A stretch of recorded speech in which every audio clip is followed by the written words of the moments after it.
Hi guys, welcome back to my channel. What is this? My October TBR.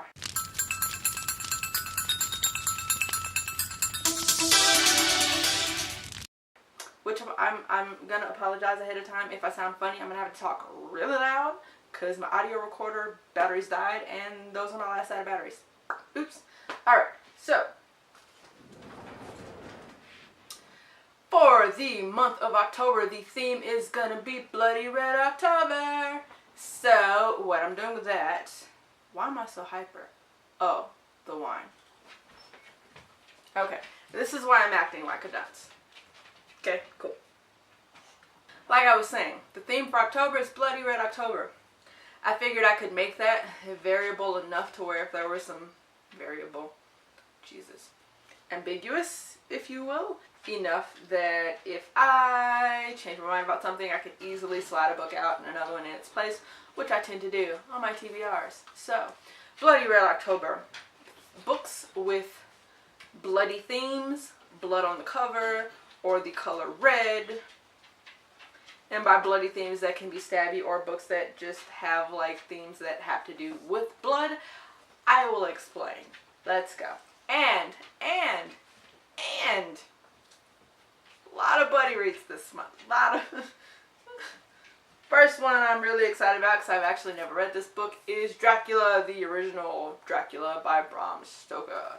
I don't have to explain to you why this one is part of Bloody Red October. Vampires, blood, rawr. And I am buddy reading this with Katie from Readerite and Liene from Liene's Library.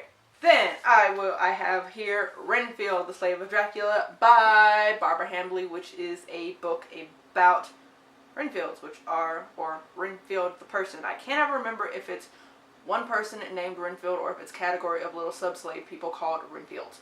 Whatever. Renfield, the Slave of Dracula. Dracula, Vampires Red. It also just happens to have a red cover. Then, Frankenstein by Mary Shelley, which I am super excited to read, because I have not read that yet either, but thankfully this one's a quick one. Quickie. It's a quickie. Yes, my paranormal romances / urban fantasies, whatever you want to call them. Firstly, Halfway to the Grave, which is the first book in the Night Huntress series. This series is by Janine Frost, who writes really hilarious paranormal romance characters and plots, along with like more serious overtones. Of course, it's not like a slapstick kind of a book. However, her characters are snarky and funny, and I like asshole characters because. So, Kat Caulfield is half vampire. She starts off basically in this first book. We see her wanting to learn to be a vampire hunter. Or not wanting to learn. She basically just got a bee in her britches and was like, I'm gonna be a vampire. For fuck's sake. Anyhow, Kat Caulfield is a half vampire. She hates vampires because how she came to exist.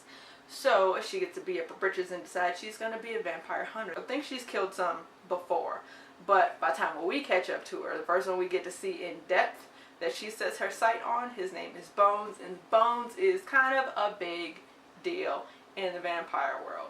The book is funny because Kat's snarky and Bones is sassy, and their interaction together is hilarious. And it is the first in a series where there are no fucking love triangles, where there's kind of a love triangle, but really it's more like an unrequited love triangle, whatever. It's not like everybody switches love interests repeatedly. Like, oh my god, I love this series so much. It will be a reread for me, and I'm super excited to read it. Just, wow! Then I have Cry Wolf by Patricia Briggs, and this is two books. This also includes Alpha and Omega, which is the prequel to Cry Wolf. This is by Patricia Briggs. I don't know if I said that already, but I have talked and raved about her urban fantasy series, her Mercy Thompson series. This series, the Alpha and Omega series, is basically a prequel to the entire Mercy Thompson series. Kind of. The beginning is a prequel, I think. Shit. I don't know. I'm really not sure if it's a prequel or if it's like a companion series, but we go find out together. Then I have Praying for Mercy. This is, hold on, because there's three of them. Moon Called, Bloodbound, and Iron Kiss, which are books 1, 2, and 3 in the Mercy Thompson series. I do have them all in paperback, but I got a bind up of them right here, so I just read the bind up. I don't think I intend to read all three. I think I only intend to read the first one, but that one will be a reread for me. And Bloody Red October, there's vampires in here, and it's violent, and werewolves, and blood. Trust me. I have Vision in Silver by Anne Bishop, and I believe this is book 3 in the Others series, which I have all 1 through 5 over there, and I just was on a roll with the first 2 and then just stopped. I don't know why, because my TBR grew fucking ridiculous. That's why. But this book is about Meg, who is a blood, what do they call them? Blood prophet, basically. See? Bloody Red October. I'm keeping with the theme. Got me. At any rate, Meg is a blood prophet, and basically she sees the future when she cuts her skin. In this kind of a world, it's not really a dystopian world, it's more urban fantasy, because it's like a world that exists side by side with the normal one. But whereas usually when vampires and monsters and werewolves and stuff kind of come to light in these worlds, the humans kind of put them in little camps in their own little shifter towns to live in and whatnot. This world, baby, the monsters are in charge, and if you cross the boundary line, they will eat you. Literally, they will eat you. And that is as much as I can tell you about this one without giving away books 1 through 2, but I really, really, really, really enjoy books 1 through 2 because Meg, also because she's a blood prophet, she's basically like, there's this organization that has found a way to make them property, so to speak, and they basically use them for their own gains, and they tell people that it's for their own safety because they have so many cuts they can make before they go insane and die, so they monitor them and just, you know, keep them safe, so to speak, because cutting themselves is addicting, like the high they get from seeing the actual prophecy. So supposedly this place where they keep all these girls rounded up, they keep them from cutting themselves, but in actuality they are using their prophecies for monetary gain. So Meg in the first book opens up with her escaping from that, and because she lived in this basic like facility for her whole life, she knows nothing when she gets out, and she's very childlike. But the execution, like the way they did that, it was very believable in the way that she is childlike, and in the way that she already knows some things that she hasn't interacted with is very believable because of what she is. I really like the way they handled the character building and the world development in this book. Like I said, I read a lot of paranormal romance and urban fantasy, and the way they handled this world, completely different than something I've ever seen, and I thoroughly enjoy this world. So, excited to read book 3 in that series. Then I have, but I doubt I'm going to get to it, is Crooked Kingdom by Leigh Bardugo, which technically I started in September. It is a sequel to Six of Crows.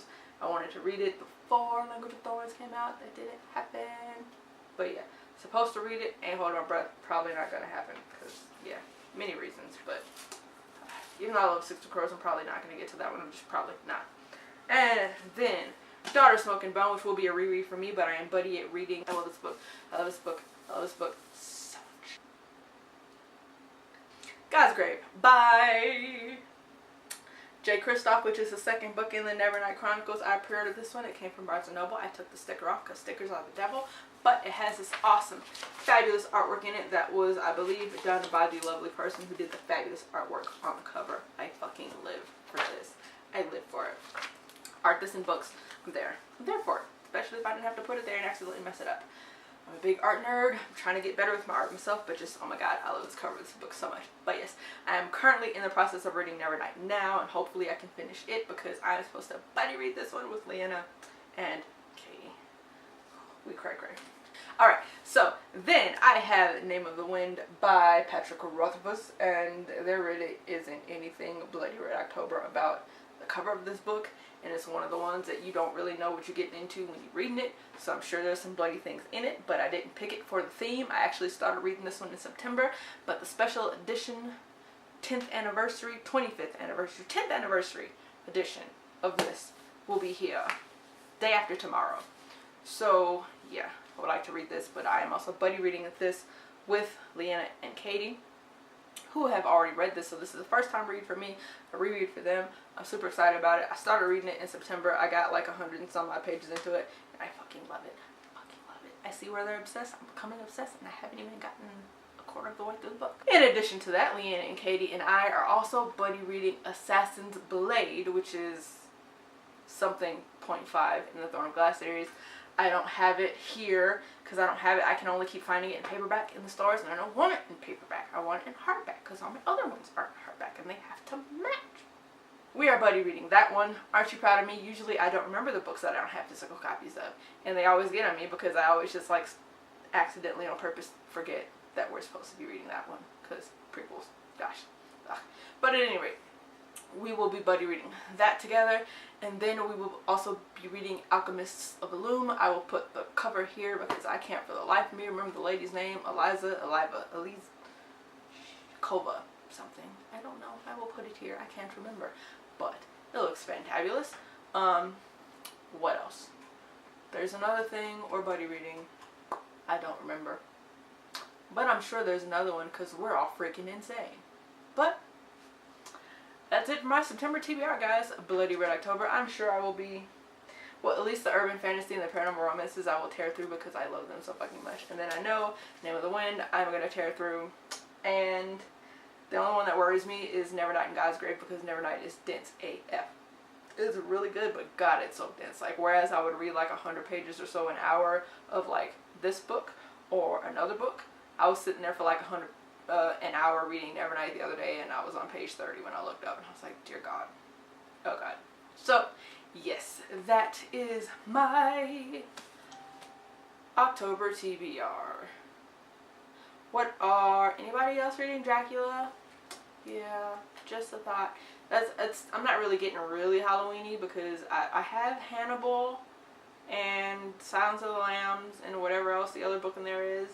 And I really thought about reading them this month. I bought them months ago for October, but I'm a wimp. She ain't gonna do it, y'all. So yeah, that's all I got. I will see you lovelies in my next video. Have a good day, and thanks for watching. Bye.